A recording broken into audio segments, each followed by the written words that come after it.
Okay. So that, Sorry about that.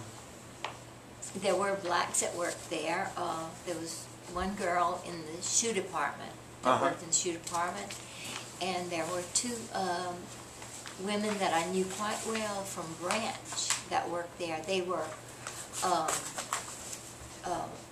maintenance. You know, they would clean the counters, polish up the glass. You know, on the front of the counters and the top of the counters and the windows outside. Did they get to help customers? The one in the shoe department, she waited on customers. Okay.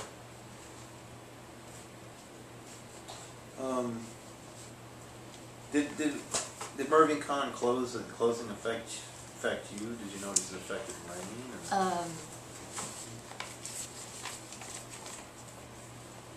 I know a lot of people were very disappointed when it closed because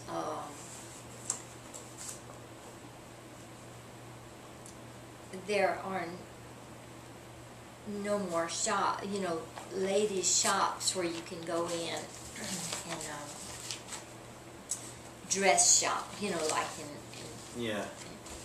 in Rain. You can go to these big stores, but you can't get personal help. You have to look for things yourself.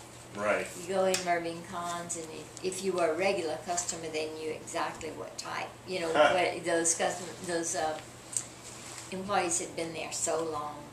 They knew all the employees that were there forever. They show you right for what you want. Oh, that's yes. And that was a big thing when it closed, that people missed that personal touch that you get when you go shopping, and the convenience. So many people could walk to Mervyn Cons. So many people that lived in Rain could just walk there.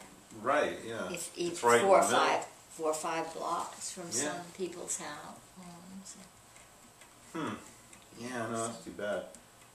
I guess what's the closest thing to get to from here now, I guess, would be... I guess Walmart in Crowley. Oh, okay. Well, you can't walk there. No. I guess you could. I don't even like to. I don't go to Crowley very often if I don't have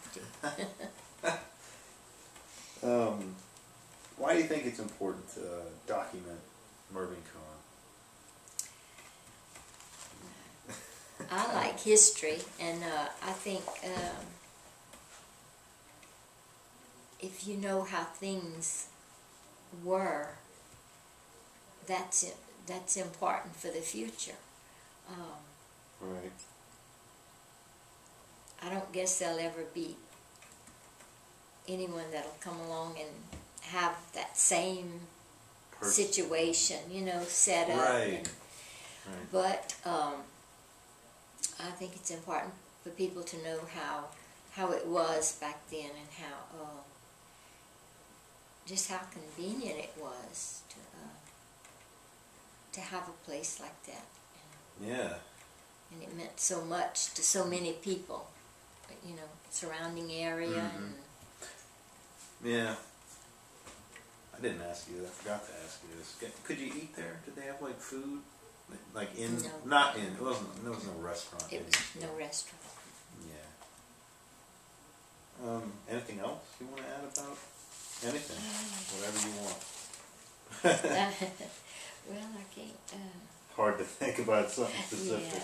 Yeah, we did have good bosses. As I said, they were friendly. They were approachable, even though I was not one that felt like I could, I was shy. I was very, very shy and young and everything. Never been anywhere and done anything, so I didn't feel like you only had one that the plumbing store job before. Yeah, so I didn't feel like I could go and talk to them, Right. But Mr. Milo, our boss upstairs, of course, that was different. But the cons, kind of in awe of them being the bosses, even though they were very Very nice. Mm-hmm. Oh well. Unless you're, I don't know. There was one time that I did go to. I did go to one of the.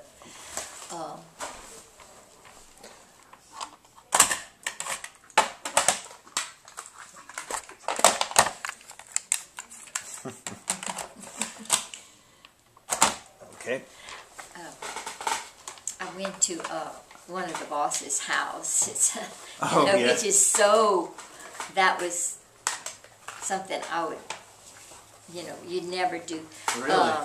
The Ms. Adler, who was one of the Mervyn Kahn daughters, she had cancer. We heard she had cancer, and she was living at her daughter's, which she was married to Mr. Jankauer, and he was one of the, he was a floor walker, and one of the bosses. Right. He was a son-in-law, of course, of Miss Adler, the Mervyn Kahn daughter. And so I don't know why I went and I bought I went to the flower shop and bought a rose in a vase. I went to the door, knocked on the door, and he came to the door. And Mr. Jankauer did, and I said, could you give this to Miss Adler? I said, I just wanted her to know I was thinking about it. And he said, come on in, come on. I said, no, I don't want to bother. I just wanted to, no, come on in. I had to go in. And so she was lying on the bed in a little room, and her daughter, Mrs. Jankauer, was sitting there with her. And she was a beautiful woman, I thought, Mrs. Jankauer, Miss Adler's daughter. And they were very, very nice to me and everything. And I had not intended at all to intrude. To go in. Yeah, intrude. It felt like I was intruding. That was the only time you ever went to your boss. That was the only time. I just and they seemed happy that I had gone. I guess. Right. Maybe other people felt that way too and didn't go. Didn't feel brave. I wasn't brave, but anyway. Oh well. That was one time I did it, and I'm glad I did. She passed away shortly after that. Hmm.